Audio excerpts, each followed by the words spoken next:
previous other presentations, so I'll try to, kind of skip over some of the slides and just try to use them to remember different points. This is the second slide which we used for the eclipse planning workshop, the talk that I gave there in Columbia, Missouri in August 2014. They did this, 3 years before the event. And it was clear on the August 21st if the eclipse had occurred that year it would have worked. And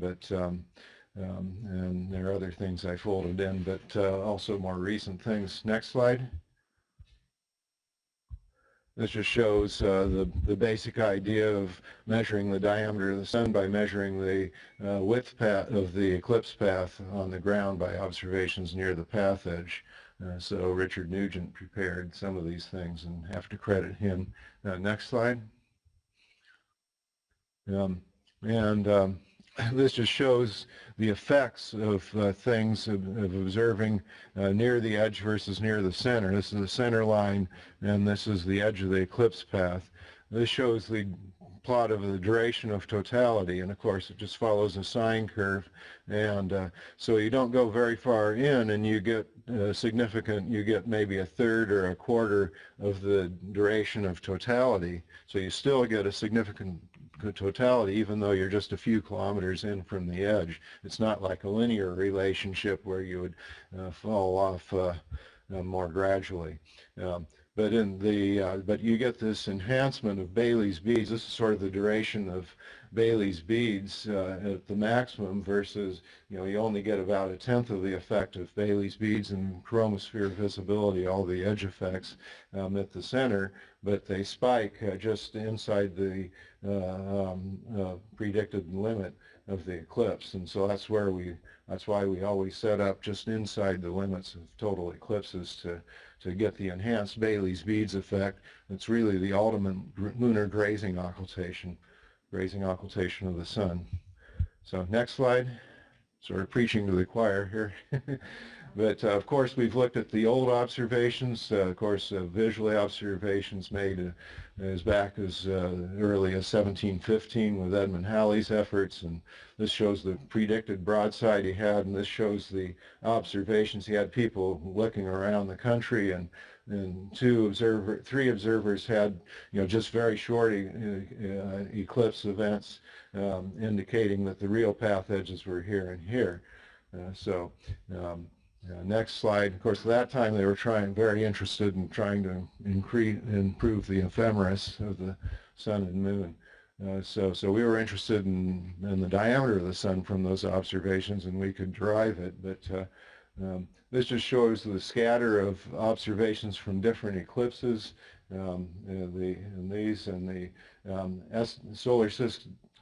Solar disk sextant observations that are made from balloons.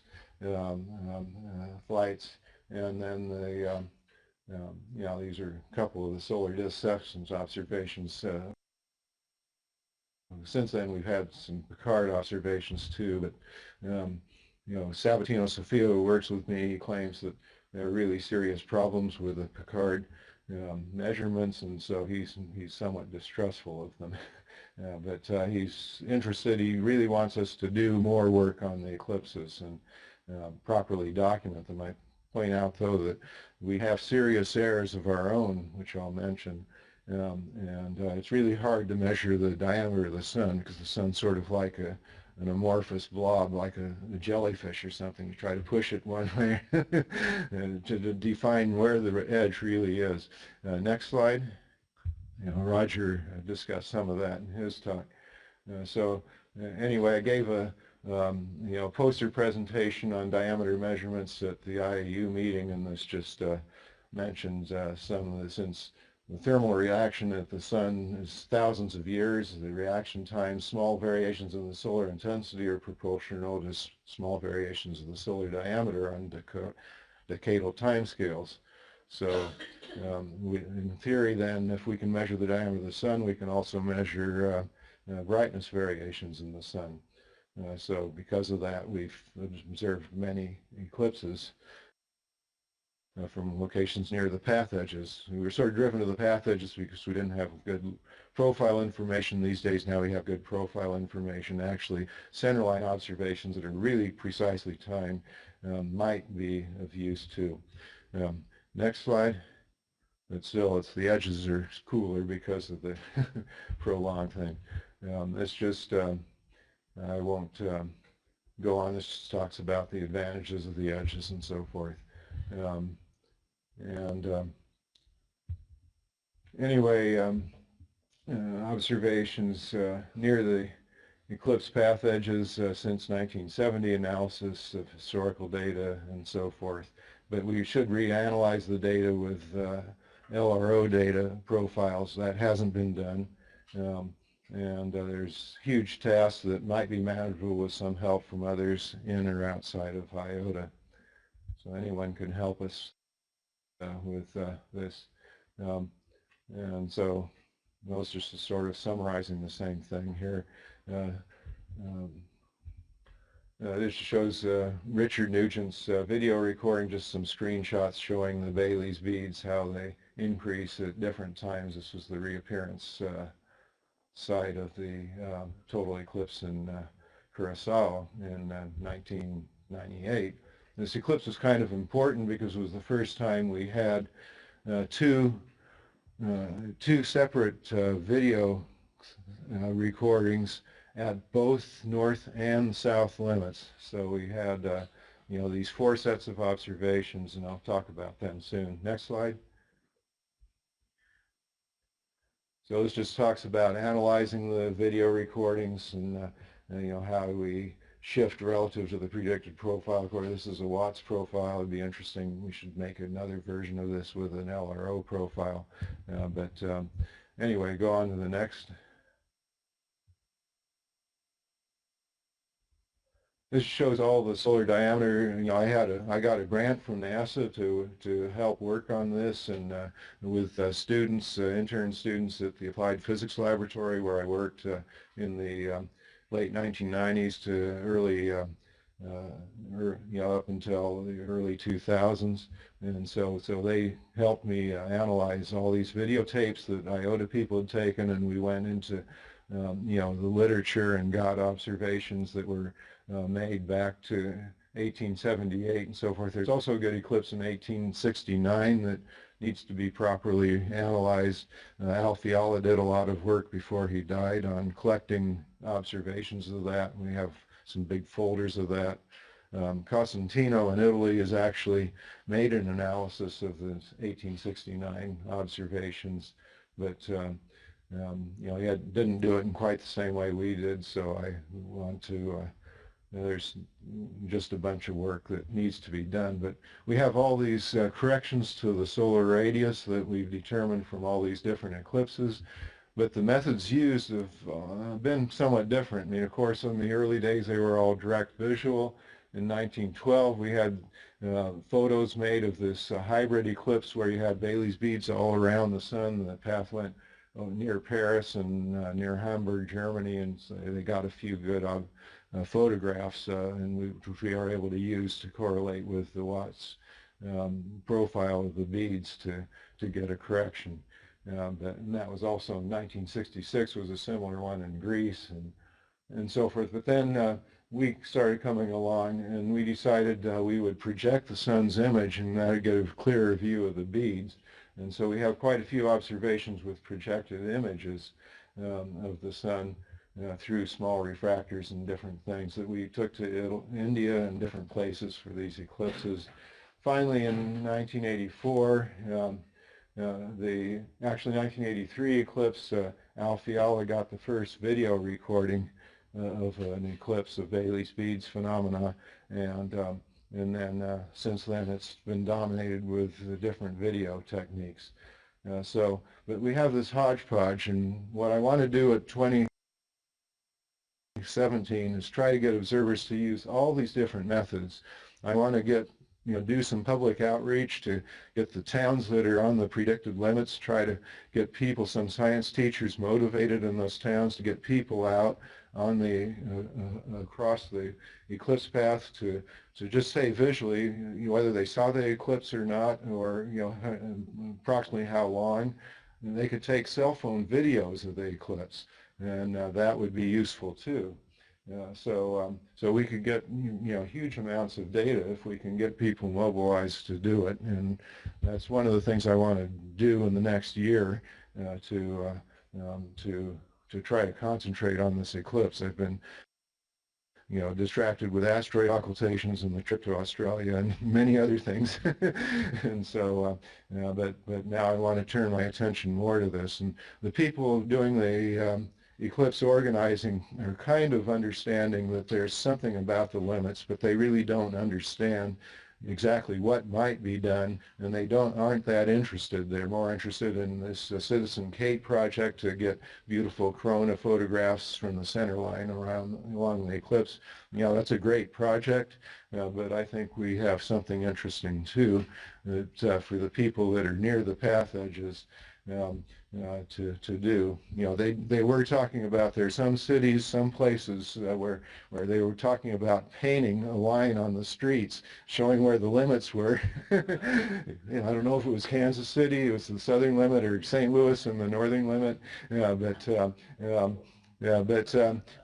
Jay Paskoff asked me a question. Well, how accurately can we paint those lines? And I said, well, that's stupid, because it's uncertain by couple, few, the uncertain, right.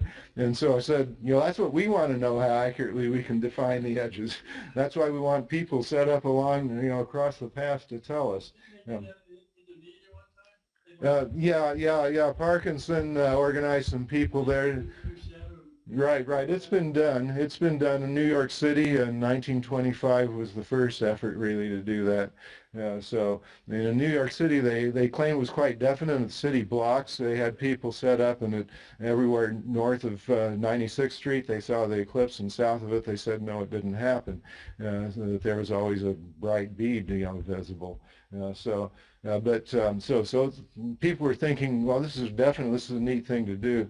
But at the 1970 eclipse, Tom Van Flandern went to the town of Eclipse, Virginia, which was right at the northern limit. It turned out Eclipse, Virginia was also in the path of the 1900 eclipse, total eclipse, and that's how the town got its name. But Tom came back quite with a discouraging report. I mean, he just said, let's do this visually like the people did before. And he said, I couldn't tell when the eclipse occurred to plus or minus 5 or 10, at least 5 seconds plus and minus. And it was his determination of the contact timings. He said it was just too gradual going in and coming out. But other people who timed the eclipses back in the 19th century and all,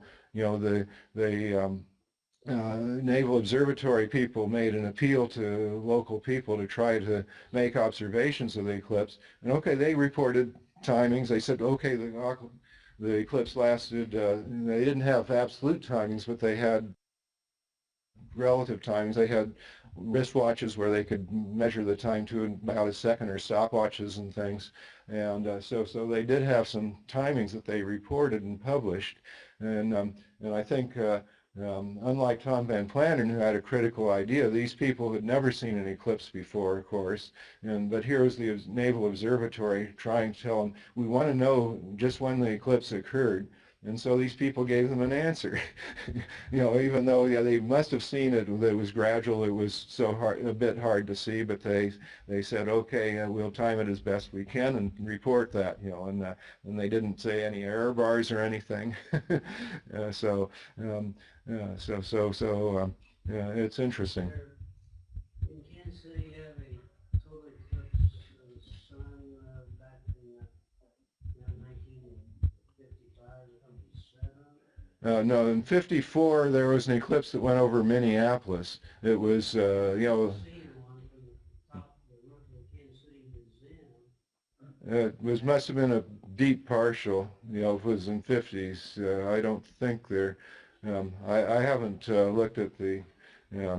You can research that and let me know. But I think it was the '54 eclipse. That was the first one I saw. But I was living in Pakistan at the time and at the other end of the path. But and we were I tried to convince my parents to go to Quetta, to where we would be in the path of totality, but no, we had to stay in Karachi and just see a 98% coverage of the sun or something like that, or 95%. But Minneapolis had a great view of that a little after sunrise. Next slide. Um, okay, this just shows some of the solar radiation, solar radius determinations and others similar to the previous slide, along with since the 1900s, we had observations from SOHO and some of the other orbiting satellites of the irradiance. Anyway, let's just go on to the next slide. Okay, I mentioned the 1998 eclipse where we had video of beads from Richard Nugent, Wayne Warren, who were both at Curacao, and so they both got independent video recordings, whereas um, um, I went along with Patricia Rosenberg. We both had 5-inch telescopes, 5-inch Schmidt-Cassegrain telescopes, and we both got video recordings. And so we had 2 video recordings at the north limit and 2 video recordings at the south limit. You average everything together and you get a correction to the radius of this was with a so-called 3-parameter solution and a 2-parameter solution where you don't, this one is used to just get a correction in the east-west direction, and then you can fix that and do a north-south because you're at the limits. It's a little more accurate to do the north-south correction along with the radius. And so when you do that, the radius correction was a little bit different than the other way. Of course, these are partly due to Watt's errors and different things, but the important thing is we could pair the observers in different ways and do the analysis with the same beads. And so this is the number of beads that we considered because they were common to all the different recordings. And so that way we could eliminate the effects of the topography of the moon and whatnot because we actually used the same beads that were within 30 degrees axis angle of the pole and just excluded the others. And when we did that, we got corrections with one pair of observers plus 0.26.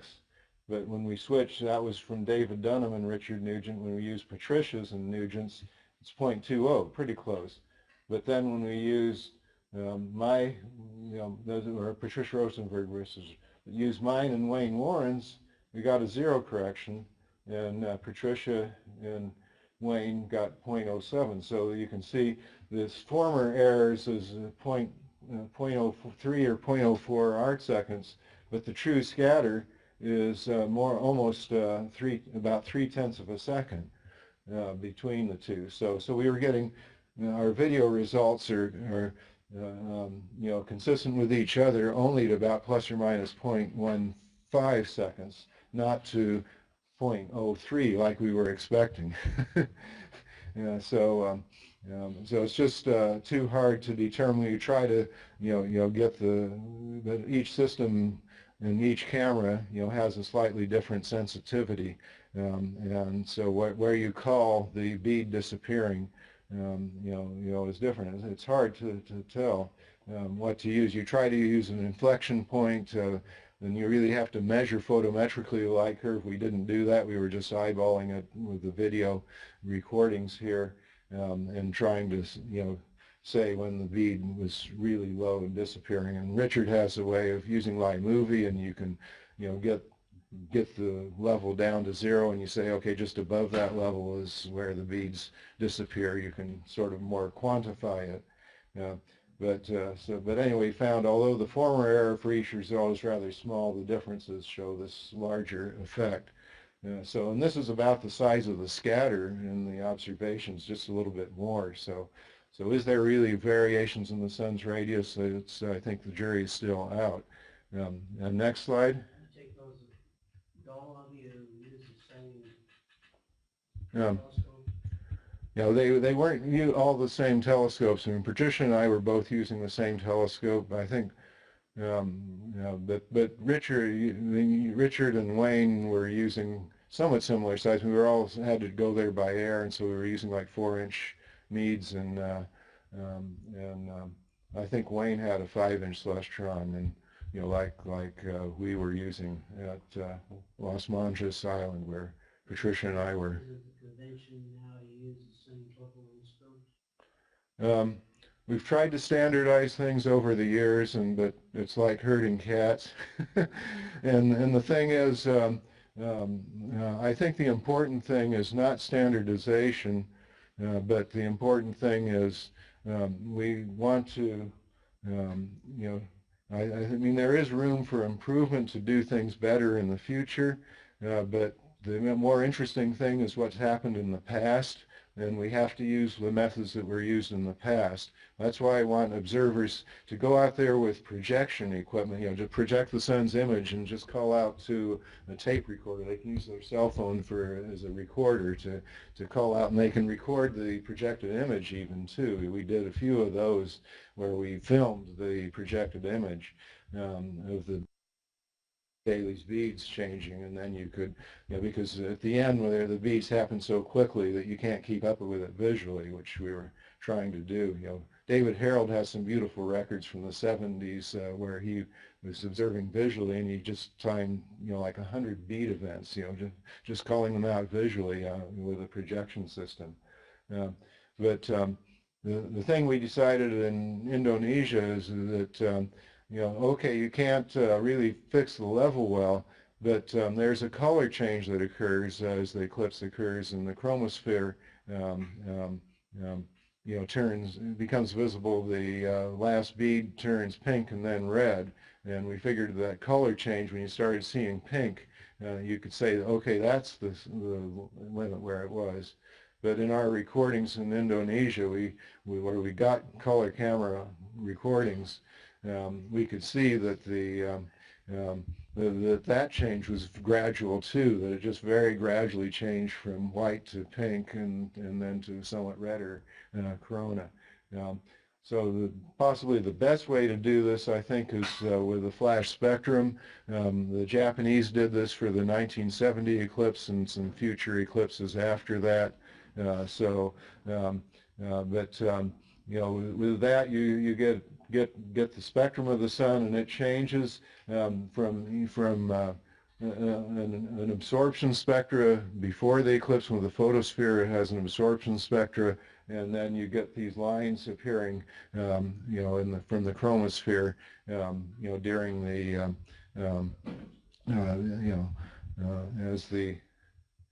as you get to the lower levels. And and you can measure, they were measuring photometrically the place between the lines. You could measure the continuous drop in the intensity then, and they could see the inflection point and everything.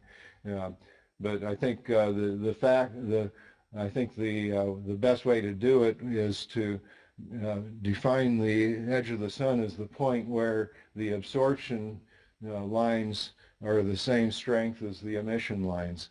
Essentially the lines then would disappear for a short time. I'm kind of convinced that's the best way to do it. So the flash spectrum, I think, is the way to go, is the best way to observe these events. But we can't go back in time and do that for the past eclipses. So it'd be good if someone could do this at the next year's eclipse too. Kind of inside the path edges. You can't do this right at the predicted edges very well. It's better to be inside a bit, and that's what the Japanese did. But they want very different position angles, so they had people like 15 kilometers inside both limits, and that would give good geometries. You get 4 points then to get the radius of the sun. Does the spectrum have to be taken in color? No, no. But you do need a spectrum. You need to put a prism there, or diffraction grating. You can get diffraction gratings fairly inexpensively. So this is something I haven't tried personally. Masao Sato has done some of this though, with video recording of the flash spectrum, and it was done at the 2010 eclipse by the French. So there are some observations out there. And this was one, this is the Australian eclipse, just one example. But he was more at the center line, and not interested in timing. So, so next slide. I think I've said most of the points I wanted. Here's a summary of the remaining work. It's still useful to search the archives, special search publications for past observations that might have been made near the eclipse edges. For the visual observations, it doesn't. The timings at the center were too crude to be of use for solar diameters, but near the edges they could still be useful.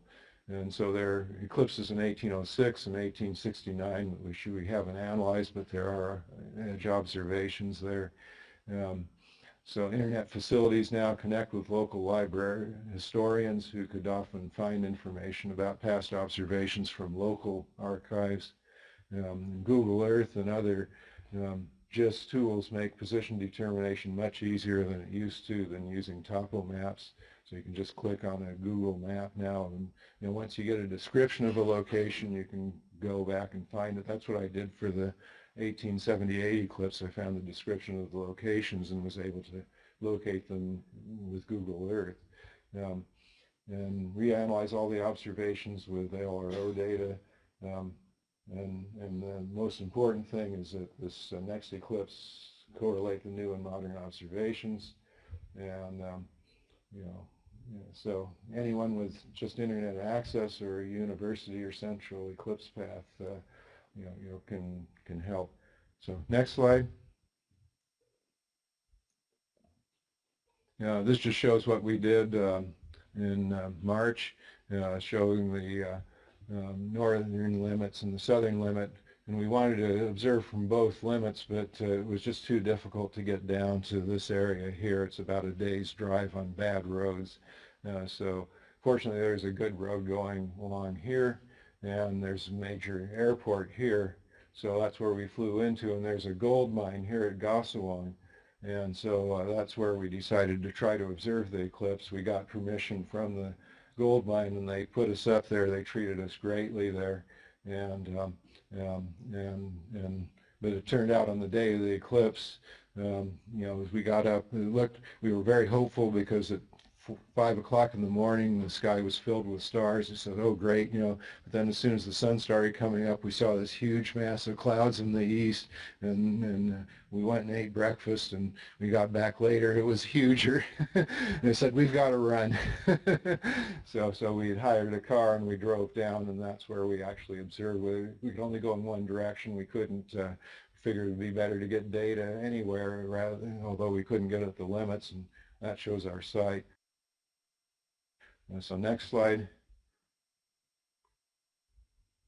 And this shows, this slide I showed before because it shows how we had 4 telescopes set up on the paver mounts, which, yes, yeah.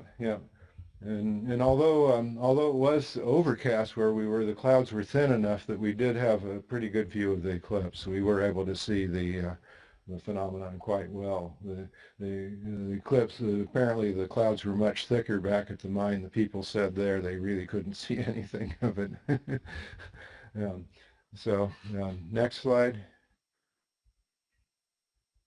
So anyway, I had some slides here from Richard Nugent on trying to standardize observations for the May 2012 eclipse, where we talked about using standard solar filters and different things. And I think I tried to attempt it to observe in the Picard wavelengths. And I remember at the time Hans Bode was mad at us for doing this because they had their own filters that they wanted to use for eclipses, and they were something different. So I don't know what their thinking was, but Hans Bode, who was avidly chasing eclipses with us, finally we said, with all these errors and uncertainties that we have, he figured it's just no longer worth the effort to make major trips out in the boondocks. But Roger thinks it's worth the effort, and we did going to Halmahera in Indonesia, although at least we were doing it just from Australia, so it wasn't as huge a trip for us.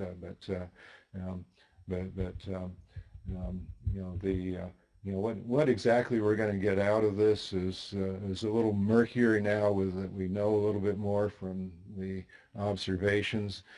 So I think there's still room, and there's still very interesting events to observe, of course. And so what science we will really get out of it is a little less. But I think we should try at next year's eclipse at least to hammer it with everything we can, just because the opportunities are so rare, and the next year's eclipse will give us an opportunity to go there with all sorts of different equipment. But I definitely want people, instead of just using the latest things, to also use the old methods so we can really get a comparison of what was done back in the 19th and even 18th centuries. Bob? I was using, if I was using the PC23C, Uh-huh. um, it's something like this, where I set the auto shutter on or off. Off.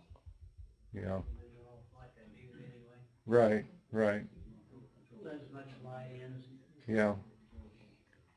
Yeah, so I think we're near the end of it. I do have some more slides. Let's try to quickly go through them.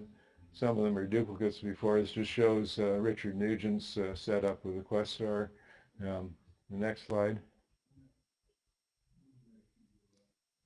And just showing how we tried, at the 2012 eclipse to set up. We got good data at the southern limit, but the northern limit sites were clouded out, and there's our mistake. We made a GPS error mistake and got outside the path.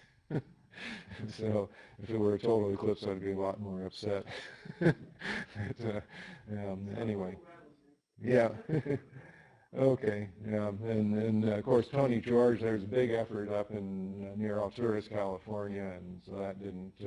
They were clouded out though, unfortunately. And I think Art, did you go to that? Were you there? I think you might have been. Someone. I don't remember eclipse in California. Okay, it was someone else. I forget. I guess it was Tony George. I don't remember. Tony was, and I was there. I was actually about 200 yards from Tony, and we did not meet each other. I saw him there. Wow. And I was similar position. I was there too. I didn't know you were in that same region. I was the guy around the corner. Northern California, yeah. At Neal Airport Station. Okay. On a dirt road. Yeah. Anyway, David, Yeah. David, you drive me crazy sometimes with memories. Mm-hmm. My only serious solar eclipse was sometime in the 1970s. That's the best data I have, where I projected from a 4.5-inch Newtonian telescope into a cardboard paper box onto white paper, and I photographed the Bailey speeds with a video camera. Now, the big question is, did I run WWB in the audio or not? Right. I should have. Right. I will find that out. Yeah. There are probably lots of observations that people have that we don't know about even. Yes. In my impression about some of the irregularities in our results, is that we're using different sensitivities in our cameras or in our telescopes, different apertures, different camera sensitivities. But there's a way to standardize it without everybody having to use the same equipment.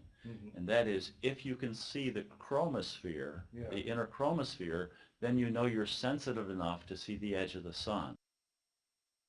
Right. And you notice at the top of Ted's video here, the very top image, you see the chromosphere, that thin line. That's not a Bailey's bead, that's the chromosphere. That means if he times these beads, he's timing the edge of the sun, you see? Yeah. Whereas if you don't see the chromosphere, then you say, well, there may be an edge of the sun that's so faint that I can't detect it, you see? Yeah. So that the visibility of the chromosphere can be used as a standardizing instrument. You see what I mean? Right. Yeah. That's a good point. And the in some of the videos that we had, the filtration was too high to see that. So that's, but yeah, in the larger aperture, I know the larger aperture will show some smaller beads in more detail. Like in 2005, there was an annular eclipse in Spain, and they observed it with a wide variety of telescopes, and one of them was like a 10-inch scope or something like that, and they had a small field of view, but there was all sorts of small hills and things that they saw. Don? Well, how do you tell the chromosphere from the Just that's a good question. That's why we did a color camera. Yeah, the flash spectrum would be the best way to do it. Yeah. So, okay. So are you going to do a flash spectrum there? Yeah. Great. That will be interesting. Yeah. Okay. Well, you can report to us, and then we might try to duplicate some of that for 2017. So it'd be good to do that sort of thing, plus all the old techniques too. Okay. On the next. Okay, it's just another picture of the flash spectrum. So there's a hodgepodge from different places, and there I tried to remove duplicates. This just shows the 2014 eclipse that I mentioned, where this is the modern predicted limit, and showing I think observers were along Broadway here, and that everywhere north of, they had two groups of observers. There were Consolidated Edison observers who were on building tops, and there were Boy Scouts at the street corners, and so 1 block intervals. So we should do, I think, similar efforts at towns straddling the limits of the northern limit passes over suburbs of St. Louis, and the southern limit passes over suburbs of Kansas City, and of course there are a lot of other cities and towns that are smaller cities and towns that are on the straddling the limits too, where this sort of thing could be done. Be a lot of atmospheric turbulence in January. I don't know. Of course, that was it was nice and clear. It was cold too, I understand from the reports, but at least the Canadian high pressure moved in, so it was, they were lucky they got the eclipse then, and but the same city was unlucky in March 2014 for the Origone occultation of Regulus. Oh yeah, who knows? Yeah. And this shows the next year's eclipse. Anyway, of course, everyone knows, I think, that the driest areas are in Idaho and in eastern and central Oregon in the path. That's the best area to go for weather. But during August, there can be forest fires and smoke. So you don't know what that's going to be like until a day or two before the event. You'll know if there's are forest fires in that area. But a lot of people are going to Wyoming. That's also fairly good statistics, but it's not as good as the other areas to the east and west of there, because they have this monsoon pattern of clouds coming up from Mexico. So I mean, that they're far enough north that it may be okay, but it might not. But the Astronomical League is holding their convention in Casper, and other groups in Jackson Hole.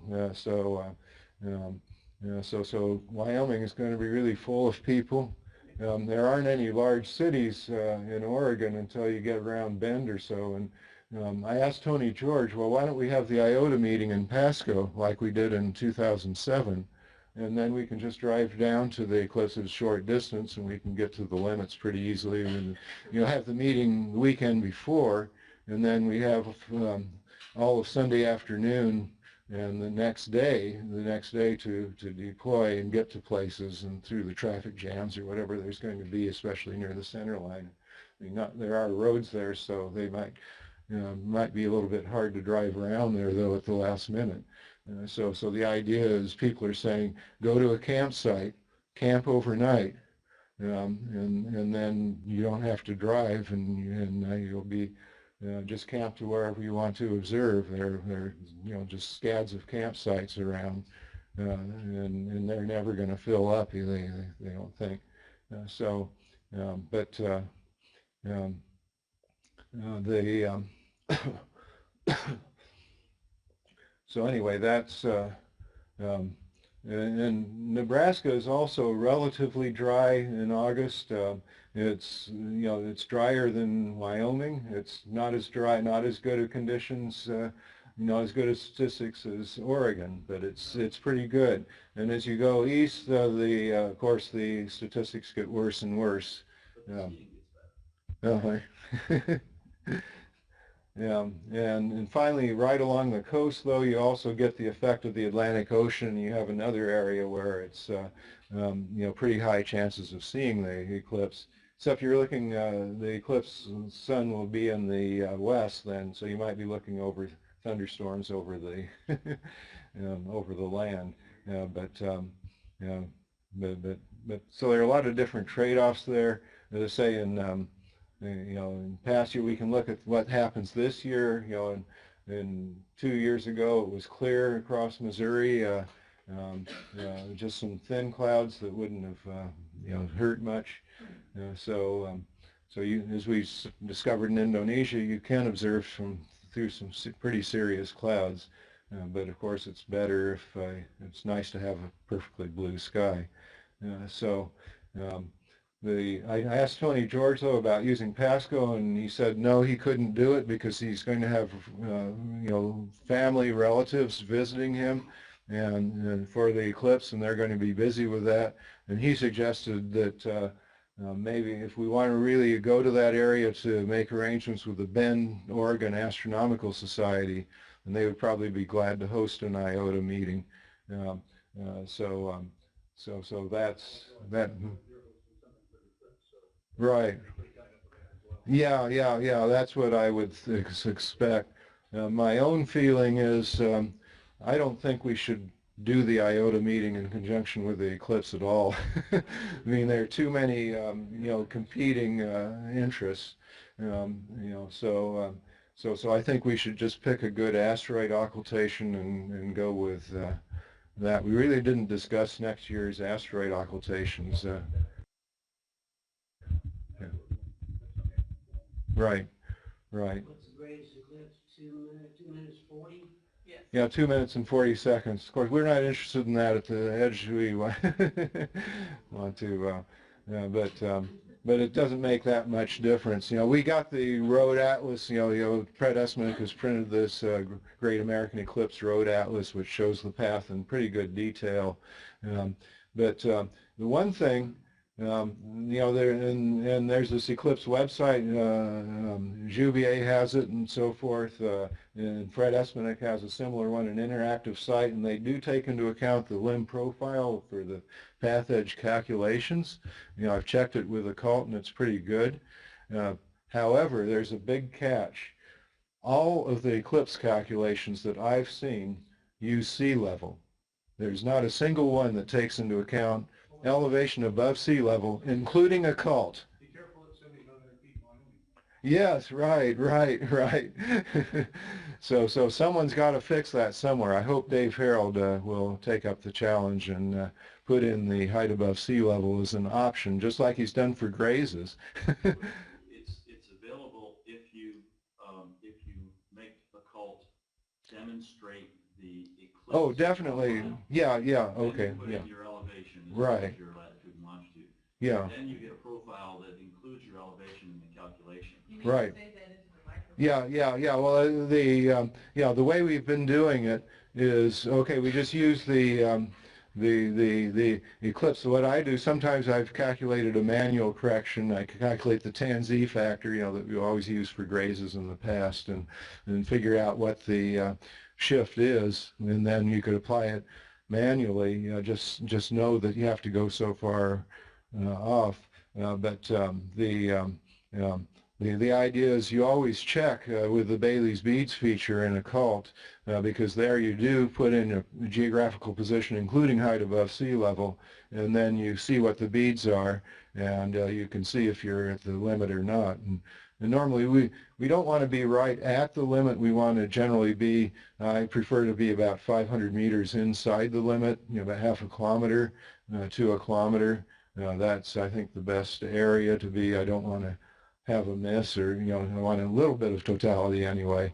But I think one of the best eclipses I saw was in '79, where I was at a position where I had 15 seconds of totality and just beautiful beads before and after. So that's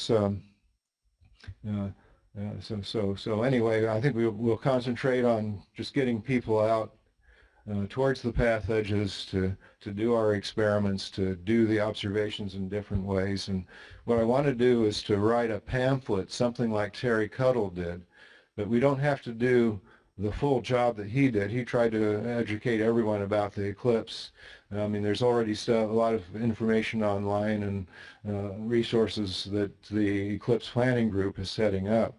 So we'll pigtail on that. They tell about all the safety issues and all the solar filters and everything else that involves a total eclipse.